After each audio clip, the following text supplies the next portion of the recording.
नमस्कार, मैं मानव बंदी प्राची प्रवीण आप सभी का हार्दिक अभिनंदन करती हूँ और आज एक नई जानकारी के संग फिर आपके संग जुड़ रही हूँ। आज की जो मेरी जानकारी देने का प्रयास है वो बच्चों से जुड़ा हुआ एक ऐसा विषय है जिसके बारे में हमें जानकारी होना बहुत ज़रूरी है। बच्चे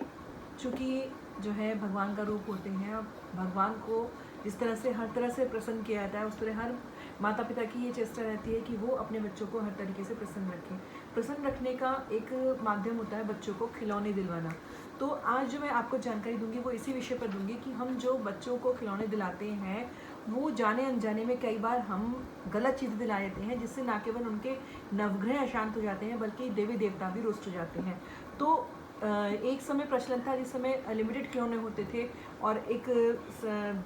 सभी घरों में वैसे ही खिलौने देखने को मिलते थे। लेकिन आज जो है खिलौनों की भरमार है और खिलौनों की वैरायटी इतनी ज़्यादा है कि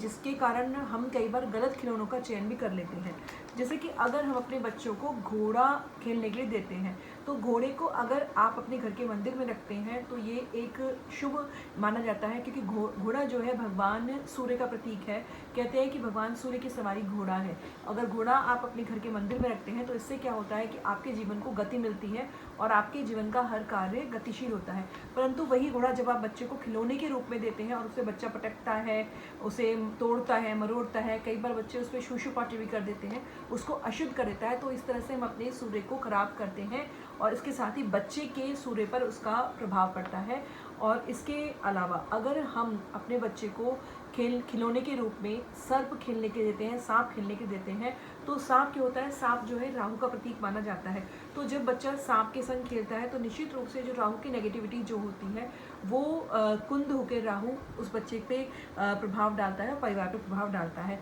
वैसे जो कौआ जो है, कौवे को बहुत कम मतलब खेलने के रूप में तो कोई नहीं देता, लेकिन अगर कई बार होता है कि मिट्टी के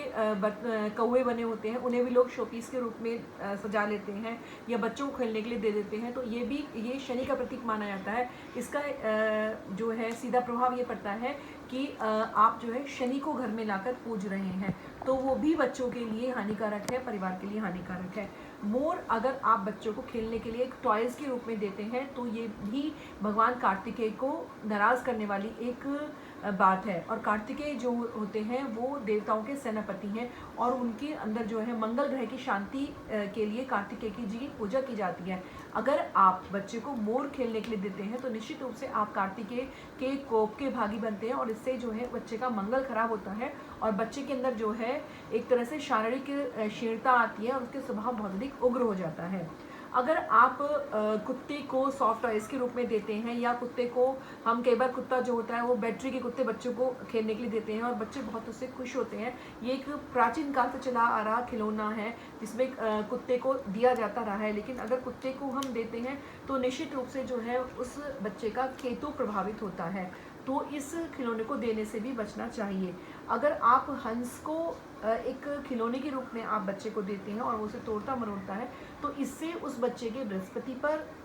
को प्रभाव पड़ता है और सरस्वती पर को प्रभाव पड़ता है, यानी कि जो माता सरस्वती है इससे, क्योंकि वो उनका वाहन है और बृहस्पति का प्रतीक भी जो है हंस को माना जाता है, तो इससे उसकी शिक्षा संबंधी बाधाएं उसके जीवन में आती हैं। अगर आप तोता बच्चे को खेलने के लिए देते हैं सॉफ्ट टॉयज़ के रूप में या मिट्टी के या प्लास्टिक किसी भी धातु के रूप में, तो निश्चित रूप से उसका बुद्ध खराब होता है और इससे उसकी वाक क्षमता में प्रभावित होती है और कई बार बच्चों को जो है बोलने में हकलाहट आने लगती है, वो प्रॉपर ढंग से नहीं बोल पाते हैं। अगर आप चिड़िया, किसी भी तरह की चिड़िया बच्चों को खेलने के लिए देते हैं तो चिड़िया जो है शुक्र का प्रतीक माना जाता है, तो चिड़िया जब बच्चे के द्वारा खेली जाती है, तोड़ी और मरोड़ी जाती है, तो इससे उस बच्चे का शुक्र प्रभावित होता है और शुक्र जीवन की सुख सौभाग्य को बढ़ाने वाला एक विशेष ग्रह है। इसके साथ ही सबसे बड़ी गलती हमसे क्या होती है कि हम बच्चों को सॉफ्ट टॉयज़ के रूप में गणपति भगवान का बीच में प्रचलन चला था कि गणपति जी को सॉफ्ट टॉयज़ के रूप में देते हैं, तो ये तो बहुत भगवान जो गणपति का एक अनादर है कि आप गणपति को चाहे उनके बाल रूप को दे रहे हैं या हनुमान जी के बाल रूप को दे रहे हैं। जब बच्चों से जुड़ी हुई एनिमेशन मूवीज़ आई थी तो उस समय तो बहुत ज़्यादा प्रचलन था कि हर घर में आपको गणपति और हनुमान जी सॉफ्ट टॉयज़ के रूप में मिलते थे और बच्चे जो है उन्हें खेल रहे हैं, पटक रहे हैं और उनको तोड़ रहे हैं, मरोड़ रहे हैं, शूशु पाटी उनके ऊपर गलत चीज़ें डाली जा रही हैं जो बाई चांस गिर जाती हैं, बच्चे पास रखा है तो उसका प्रभाव उस पर पड़ता है। तो इससे आप सीधे सीधे अपने गणपति और हनुमान जी दोनों को रेस्ट करते हैं। इसके साथ ही अगर अगर आप हाथी को घर में मंदिर में स्थापित करते हैं या अपने कक्ष में रखते हैं तो निसंदेह ये लक्ष्मी का प्रतीक माना जाता है और ये गणेश जी का प्रतीक माना जाता है। लेकिन आप अगर हाथी को सॉफ्ट टॉयज के रूप में देते हैं तो निश्चित रूप से आप गणपति और माता लक्ष्मी दोनों को कुंद करते हैं, क्योंकि जो गणपति जो है हाथी जो है वो माता लक्ष्मी का भी प्रतीक माना जाता है, धन का प्रतीक माना जाता है और इसके साथ ही भगवान गणपति जी का तो प्रारूप उसमें है ही। इसके साथ ही कई जगह प्रचलन है कि कहीं पर गणपति को बच्चों को पूरा खेलने के लिए दिया जाता है और कहीं कहीं पर गणपति की सूंड दी जाती है। तो ये कहते हैं कि जो गणपति जो है वो एक तरह से राहु केतु को कंट्रोल करते हैं। अगर आप जो है गणपति के पूरे स्वरूप को, पूरी गणपति जी के पूरे आकार को खेलने के लिए देते हैं तो निश्चित रूप से आप बच्चे के राहु को कहीं ना कहीं कुपित करते हैं। और अगर उसे आधा गणपति जी की सूंड को देते हैं, उसे सॉफ्ट टॉयज के रूप में या किसी भी रूप में बच्चे के खिलौने का रूप आप उसको दे देते हैं तो निश्चित रूप से उस बच्चे का केतु खराब होता है और राहु केतु दोनों खराब होने पर बच्चे के लिए जीवन में बहुत सारी परेशानियां उत्पन्न करते हैं। इसके साथ ही एक चीज़ गौर करने की यह है कि आजकल सॉफ्ट टॉयज लेने का और घर में सजाने का बहुत प्रचलन है। लोग बड़े प्राउड से कहते हैं और दिखाते हैं कि सॉफ्ट टॉयज की भरमार है। एक दूसरे को गिफ्ट देने में भी सॉफ्ट टॉयज का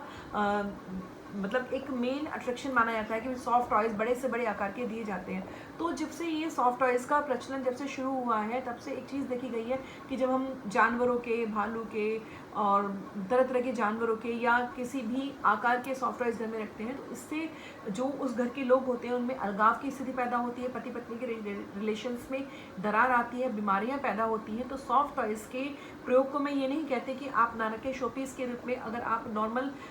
रखते हैं तो उन्हें कम रूप में रखिए और उन्हें कोई नाम मत दीजिए। अगर आप उन्हें नाम देते हैं तो वो सजीव रूप में आपके जीवन को प्रभावित करते हैं। इसके साथ ही एक जो खिलौना हम बच्चों को देते हैं वो होती है तलवार। अगर हम तलवार बच्चे को किसी भी रूप में देते हैं तो निश्चित रूप से उस तलवार का प्रभाव जो है बच्चे के स्वभाव पे पड़ता है और उसके बच्चे के स्वभाव में उग्रता आती है, क्योंकि जब वो तलवार से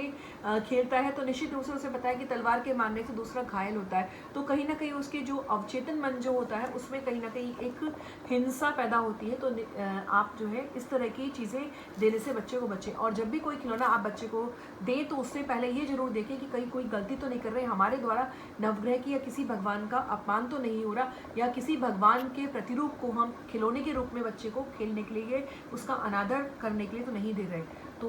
उम्मीद करती हूँ कि आज की जानकारी अगर आपको अच्छी लगी तो कृपया इसे एक लाइक देकर मेरे चैनल को सब्सक्राइब करें ताकि मेरा उत्साहवर्धन हो और ऐसे वीडियोस लेकर मैं आपके समक्ष आती रहूँ। जय श्री राम, जय हनुमान।